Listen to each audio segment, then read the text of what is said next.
Sehingga kami dari Indonesia Timur mendukung Anies secara totalitas. Apakah Anda menjamin ketika Pak Anies Baswedan menjadi seorang presiden, Papua, Maluku, dan NTT akan sejahtera? Dia berdiri sendiri di situ seorang diri dan membawa nama Indonesia Timur, dan kalian percaya? Kalau kalian mau dukung Pak Anies, silahkan dukung secara pribadi, tapi jangan bawa-bawa NTT, Maluku, dan Papua, karena NTT, Maluku, dan Papua bukan hanya ditempati oleh kalian bertiga saja. Kami di Indonesia Timur, di Papua, NTT, Maluku. Punya saya udah mati nih bang, boleh ya bang? Lagi bang, pesan-pesan bang, ayo bang, please. Papua kawal Anies. Satu bang. Ya? Papua kawal Anies. Kami Anies harus presiden. Kami di Indonesia Timur itu sudah tidak terjebak dalam politik-politik identitas. Karena kami sudah menjaga spirit toleransi, sehingga kemudian kami tidak terjebak oleh politik identitas yang dimainkan oleh kelompok-kelompok yang tidak suka dengan Anies. Sehingga kami dari Indonesia Timur mendukung Anies secara totalitas, agar supaya Anies bisa memimpin Indonesia dan memberikan kesejahteraan bagi seluruh warga masyarakat Indonesia. Cukup Jakarta saja yang makan janji-janji manis daripada Pak Anies Baswedan. Jangan Papua, Maluku, dan NTT juga ikut makan janji-janji manis daripada Pak Anies Baswedan. Dia tidak cocok jadi seorang pemimpin. Terus, apakah Anda menjamin ketika Pak Anies Baswedan menjadi seorang presiden, Papua, Maluku, dan NTT akan sejahtera? Cukup para pemimpin koruptor yang memiskinkan rakyat. Jangan lagi presidennya yang memiskinkan rakyat.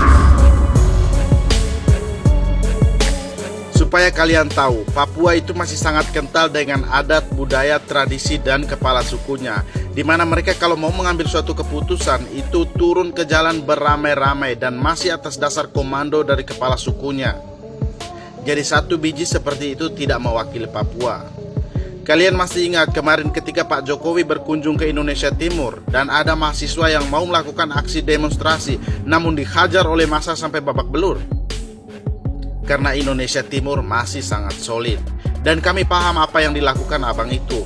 Itu dia kemungkinan beras di kosnya habis, uang kuliahnya sudah mulai menipis, dan kebetulan gerombolan Pak Anies lewat dengan nasi bungkus, dia menjual statement yang tidak masuk akal supaya mendapat nasi bungkus dan dipercaya oleh kadrun. Kenapa saya bilang statement yang tidak masuk akal? Dia berdiri sendiri di situ seorang diri dan membawa nama Indonesia Timur, dan kalian percaya? Untuk kalian yang keluar-keluar mengatakan bahwa Papua, NTT, Maluku dukung Pak Anies, beta mau tanya, Papua, NTT, Maluku mana yang kalian maksud? Jangan kalian cuma bertiga saja langsung buat diri mewakili NTT, Maluku, dan Papua, bos. Lagian, kalau mau dukung Pak Anies, kenapa kalian tidak keluar-keluar di Papua, NTT, dan Maluku? Ini kalian sedang menikmati nasi bungkus di Jakarta, kalau langsung buat diri mewakili Indonesia Timur.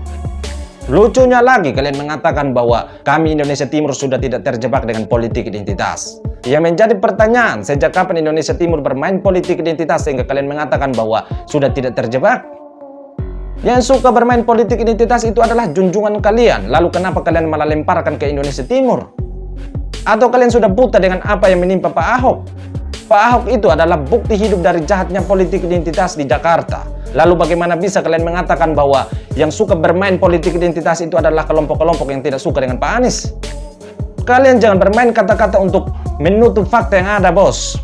Seluruh masyarakat Indonesia juga tahu dan tidak akan pernah lupa dengan jahatnya politik identitas yang menimpa Pak Ahok. Jadi stop tipu-tipu rakyat, karena rakyat juga sudah cerdas, dan jangan bawa-bawa Indonesia Timur. Kalau kalian mau dukung Pak Anies, silahkan dukung secara pribadi, tapi jangan bawa-bawa NTT, Maluku, dan Papua, karena NTT, Maluku, dan Papua bukan hanya ditempati oleh kalian bertiga saja. Dan supaya kalian tahu, meskipun kami tinggal di kampung, tapi kami juga tidak buta dengan informasi. Kami tahu kandidat mana saja yang suka bermain dalam lingkaran organisasi terlarang yang ingin merubah Pancasila.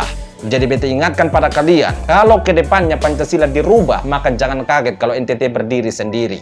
Karena apa? Karena NTT adalah tanah leluhur lahirnya Pancasila.